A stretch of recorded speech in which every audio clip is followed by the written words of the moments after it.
Yeah. Sometimes I get so mad, there's no controlling me. My thoughts get so bad, I'm like, I might grab a bat, I don't know. My wrath, my blood boils over like, oh God, here goes. I lost all feeling from my head to my toes. You said some shit that I can't let go, so just stay tuned for the rest of the show. So have you ever felt betrayed? Switches how you see things, realize something needs change. Cause I know you got me f***ed up. Let me show you what's up. Cause enough is enough. I'll take a face full of pavement just to make a statement. I know there's no turning back. Oh God, adrenaline wasted, so mad I can taste it. I know there's no turning back. I'll do what it takes, I ain't making mistakes like that. I'll bleed on your face to make you go take it back. I'll lose my shit, I go crazy when I'm mad. And now you go wish you would shut the fuck up real bad.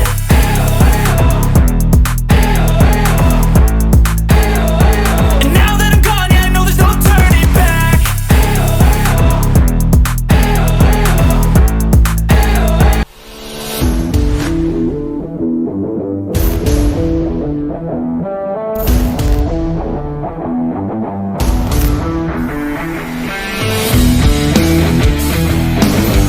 Ibinida sa kauna-unahang Robotics National Competition sa Laguna ang mahigit 70 robot. Our objective is to show to the Filipino, especially the students, that development robotics program is alive and well in the Philippines. Hindi tayo nahuhuli sa mga ibang bansa.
our viewers. So this is AAA Live. Here your academic goals are advanced and achieved.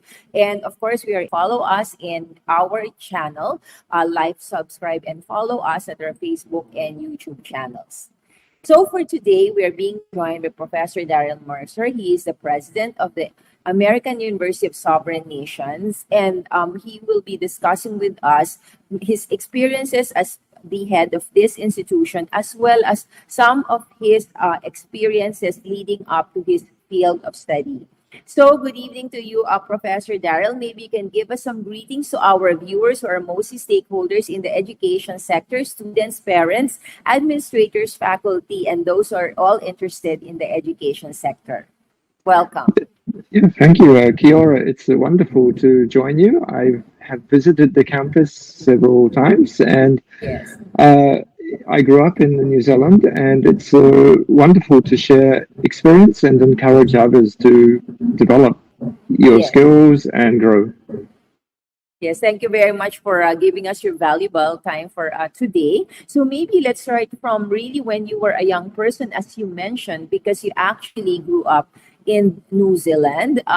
But today, of course, you are based in several countries in the United States and Japan and Thailand. So maybe you can tell us a little bit about your interests as a young person and how and when did you actually decide on your field of study? Okay, yeah, thank you. Yes, so I grew up in New Zealand in the 1960s, and it was a very wonderful time and place to be there. I had an opportunity to go to a primary school just across the road from my house. Yes. Uh-huh. It's New Zealand is a very egalitarian society, so we don't have upper class and lower class. Everyone is similar economically, and children can just enjoy to study and to play after school. Yes, very idyllic.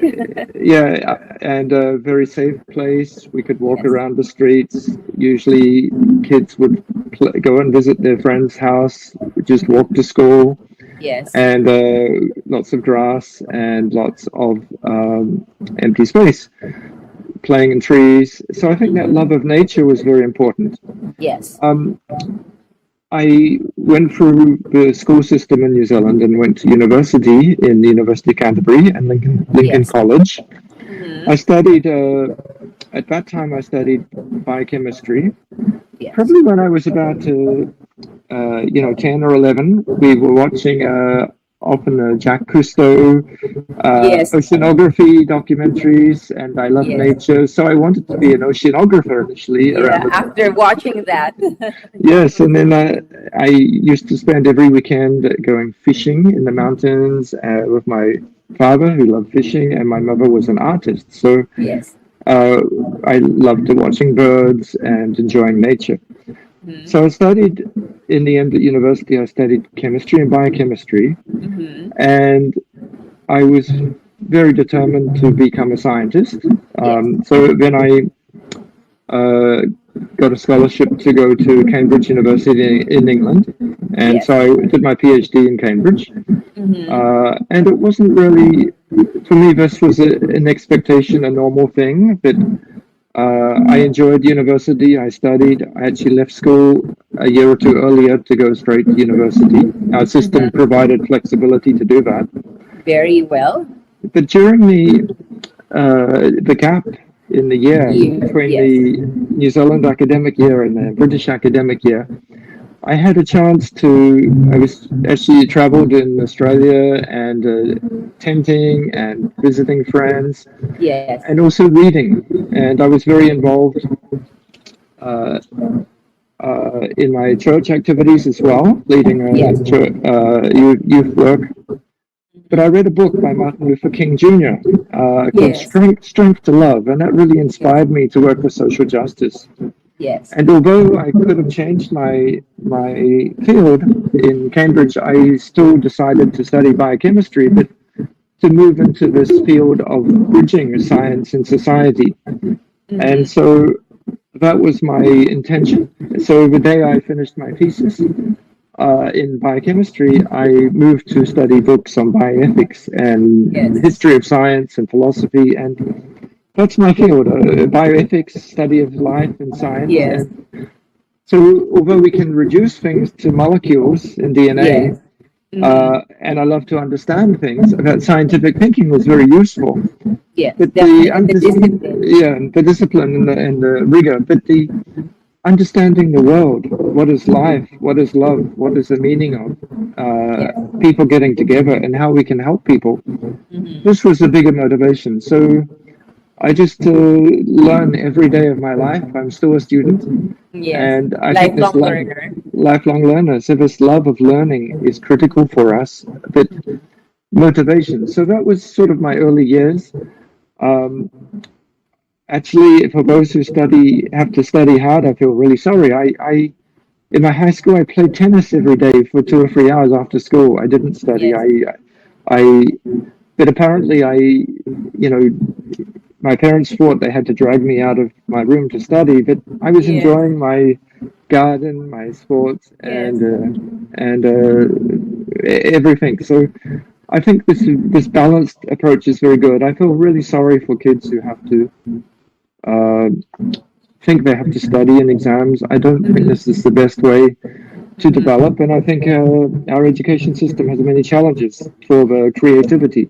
Yes. So, So you were talking about your experiential learning. So having had both the interest and the aptitude apparently for science, and then you mentioned a very influential book of Martin Luther King that really influenced you to see mm, the world, not just from a scientific perspective, but more of a social justice perspective. So what do you think would be like the qualities and those kinds of learnings and skills that young people should actually try to develop? Because you mentioned about creativity, you talked about the idyllic childhood of balancing not only about the studies but also actor activities and other interests like arts, outside of what the actual field of study is. So what do you think all of these should be developed in an individual as a student, as a learner?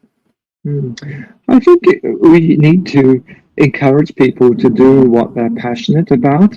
Mhm. Uh, and you can learn different things, but do it properly. Learn if some things will suit you, some things will not.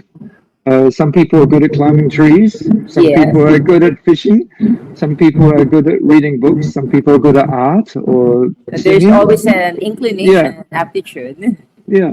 So if you're good at mathematics or you're good at, pictures, do what you do. Some people are good at talking. Some people are very Yes. social. So I think the challenge right now has been one part of the social experience of youth is Yes, challenged by the COVID-19 pandemic. And how definitely. do we find that? How do we replace that? Is very difficult. I think this is really critical as an educator. And as you asked me, my past experience, I think it was very Yes. critical to get out and see nature and see people. Yes. Um, and also my life, with my job, I've been able to travel to Yes. 60, maybe 70 Ye- countries of the world, and Yes. I spend a lot of time in different spaces. Mhm. And I think this opening up new paths of study is good. How do we be creative? I mean, try something different. Don't be afraid. Yes. And our school systems need to encourage this. They need to reward people for community service. They need to reward people for trying something different. Yes. Even if you're not a great artist, then if you enjoy it, try it. And at the same time, uh, I don't know what it would be like if we were stuck in computers, social media, telephones. Yes. Now, I think it can be very positive for self motivated learning. Yes. Uh, because I used to spend, many days, if I wasn't playing tennis, I'd often stop in the library, public library, and learn more And books. read. Yes. Uh-huh. And that was a space. So we could, this hunger for information is Yes. critical. Yes. Um, So can you tell us a little bit about your career trajectory and how you actually navigated that particular life experience together with your work, as you've mentioned? yeah. Yeah. Thank you. I will, from the time in New Zealand, as I said, I really wanted to get the scholarship to go to Cambridge. It was the only way. My family was I was the first one to go to a university, University. Yes. and I think this was uh, this progression to England really opened my eyes. Yes. But also it was somewhat interesting to crack the idea of an ivory tower. It was Yes. the people were the same, and the motivation that I had to do things to change the world, I sadly didn't find it in many people, even in Cambridge, and I felt this is such a sad thing. So I I went back after that to New Zealand to work for the government for 6 months or so to set up a bioethics and biotechnology program. But Yes. I had met a friend in Cambridge and then I decided to go as a foreign professor to go to uh, Japan, and so I Yes. became a foreign professor in Japan, and that was why I tried to have this experience of teaching bioethics and biotechnology for Yes. about 15 years. And so I was teaching in Japan Yes. and developing bioethics across Asia. Yes. And then I moved to, I was asked to join UNESCO. And Yes. so as a UNESCO regional advisor for social and human sciences in Asia Pacific. So Yes. that was an occasion where I had spent 10 years based in Bangkok. Yes. Trying to advise governments and universities in 46 countries of Asia Pacific Yes. of issues of how social development, bioethics, youth, Yes. gender, human rights. Yes. I was traveling every week to a different country. And some of you may think as a young person, oh, that's a dream job. Exactly. But actually, Yes. it's a bit tiring. And then I couldn't even, had to give up some of my research activities. Yes. But I had a staff, I had lots of interns. I wanted to develop, in the end, the educational capacity. And I tried to work with some, governments and countries. We established some programs. But in the end, in 2013, I decided the best way would be to found or co-found a university Yes. and decolonize universities. So I got involved in work on decolonizing university in Africa and Asia towards the end of my work in UNESCO. And it sort of comes from, there's so many cultures, so much knowledge. So breaking the boundaries of what is education, what is knowledge, our epistemology of knowledge is different. So this is what we're trying to do. And it's been a great challenge. It's been so fascinating. I learn every day. I work a lot with I continue to work with people around the world, but also a lot with indigenous peoples, Yes. and their knowledge system has often been suppressed. So that's been, a challenge. You talked about, what is decolonization. So Yes. Your that's, advocacy in terms of yeah, decolonizing education, which is, of course, as we know, mostly have been developed like from the European model and then, of course, propagated through like the more North American models. yeah. Yes, and so this is such an interesting thing. And it's a duty, I think, for all of us. If we really want to understand wisdom, we have to rejoice in wisdom and share all those experiences. So, of course, the Philippines is such an interesting place with Yes. different suppression, the Spanish rule, the Americans, different periods, and finding the identity, the construction of social classes. Yes. This has been a very interesting challenge for Philippine identity, and the same It as is. ASEAN identity and identity. Are you in the Pacific? Are you in Asia? Are you, ocean people, mountain people, forest people? Yes. We're trying to make money or change the world. How do we cope with this? So many interesting things, and there is a space for everyone. And I think the only way we can make our world better is to challenge the system, Yeah. but challenge it positively and creatively. And that's what we can do. And then that comes back to the question of creativity. We need to have think outside of a box. Yes. So when coming back to, let's say you're a university president how do we accept students into the university? What are we looking for? Are we looking for students who pass a written exam and go well in a national school system? Or are we looking for people who want to change or want to challenge the boundaries and learn some skills to do that? And I think that's what we're trying to do as in the university. So that's, I think, my trajectory has taught me.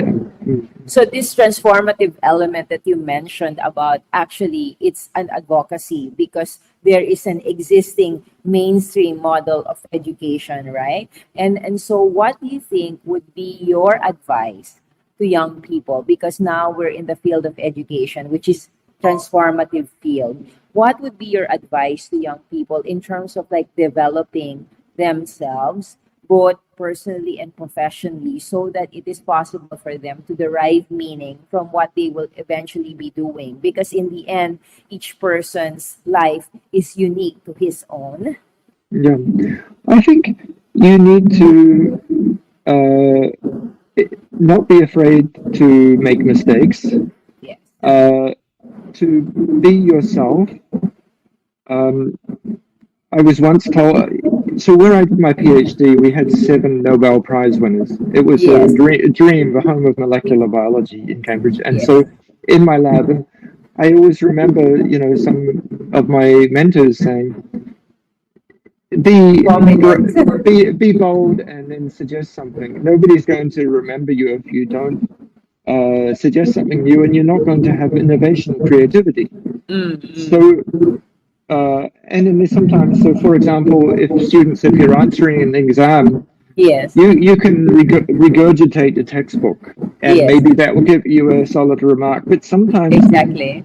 rewrite the question in the exam. Rewrite and the question for the rewrite teacher. and say, ask the teacher, why do you ask this question? The answer is really we can't, or we have to do. And then you may want me to answer in this way, and textbook says this and this and this, but Yes. I think this question is inappropriate, and then explain why. So try and become able to explain why you think Yes. it's different. And even if you make a mistake, at least the fact that you explain why, most teachers will award that. I think also I found some of the youth programs I developed, Yes. such as Youth Peace Ambassadors International and Looking Beyond Disaster. We developed social entrepreneurs. So social entrepreneurs create a space. And I think, okay, so now you have a lockdown. It's Yes. an opportunity and a challenge. Yes, it is. So we have to support people with so many stresses, mental health stresses, yet also it's an opportunity to do something different. So try to find that. And I think for institutions, we have to also attract people who are willing to take a risk as well. To say, okay, a professor says, we're going to encourage people. Okay, so, whether you're teaching about mathematics, okay, so apply your mathematics, do something to change the system. But do it constructively. Think about sustainability. What can you do? Can you make a living from this? Is there a gap? I think also many parents, for the students there, many of your parents are very conservative and just afraid. They're trying to do their best, but sometimes we have a generational gap and sometimes a challenge. So talk to your parents, find some supporters in your family, and don't just give up. Your parents were once students too.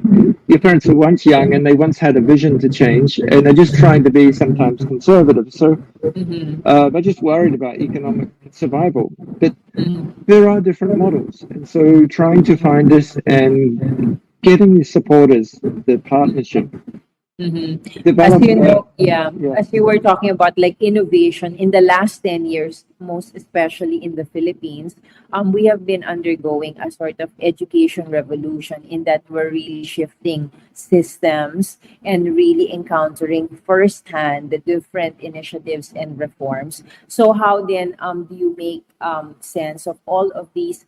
Well, it would seem like chaotic situation, and also with the pandemic, to meet the challenges for both the students and the parents to to navigate during this quite difficult period that we are encountering right now for their education? I think true learning is really what we're looking for. Yes. And when you have a hierarchical education system in the Philippines, such as the Yes. difference between national universities like UP and Yes. private universities and private Yes. schools. I Yes. did work on bioethics. I used to work with Ateneo, the Miller Boys University. School, and Miriam Yes. College Girls School, and these were, kids are meant to, these are elite schools. But we have to, whatever school you go to, there's an opportunity, and sometimes these elite schools are not as creative as they should be. Yet, and maybe some private colleges are having great challenges now in the Philippines because parents have lost income. But what we really need is learning, Yes. and whether it be on a diploma that you get a piece of paper, or really what matters is learning, experience, and learning. And also another thing is never give up for students. So, okay, you have to drop out because you have no money, or you seem like you have to, there's some blockage. Talk to the university, talk to them and say, look, for a year I need to take a leave because I have no money. Yes. See if the university can offer you a scholarship, see if they can offer solutions. Because it's in the interest of the institution that eventually you will pass and succeed. There are different trajectories. So explore this, and I think that's what we mean by opportunity. It's don't just simply give up and walk away. Students should ask for institutions and find a solution. This is, institutions have to find solutions in this time as well. And I think different models are also interesting, although we can say it's chaotic, as you mentioned. Yes. People are doing different trajectories, but actually, this is a melting pot of education. Some systems will suit for certain types of career and certain types of life, and other systems will suit for other types. We need to, water 1,000 flowers. I was Yes. saying, every So- flower is wonderful, and there's different ways. Yes. So I think initiative, as you've mentioned, innovation and dynamism for both the students as well as the institution is what you have imparted to us. Those are the qualities that we would like to actually develop for students, learners, and the stakeholders of the education to develop. So I think as a parting word, Professor Darryl, can you please give the essence to your sense of what education can bring to us and give to us to encourage the young people, again, as you said, to never give up and to continue despite all of the challenges that we are currently facing in education? Yeah. I think uh, dialogue is a critical element in addition to those, and we do find something you love to do and do it. And then this is a passion. If you don't have passion, so if your parents asked you to do some other career and you're really passionate about something else, then talk to people, explore your passion and find it. And make your passion a reality, a realistic plan. Develop plans, and see if it works. If it doesn't work, try again. If you fall over, pick up yourself and just keep walking. There is a solution, and no person is an island. Never get isolated. Talk to people. Find nowadays one of the big things of social media and talking is we can find people with similar interests or similar passions in different parts of the world. We can share, we can develop, we can learn together. So it's a great age of education, and this global education is really critical. Yes. So thank you so much, Professor Darryl, for your very valuable insight and, of course, the inspiration for our students to actually step out and be innovative and think out of the box, because that is what actually you've been doing all your life, Thank you. challenging with your advocacies and, of course, your conviction that there is always a positive change that we can do for ourselves and for the world around us. So we look so forward again to your visits to the Philippines, and I certainly would be looking forward to meeting again personally very, very soon.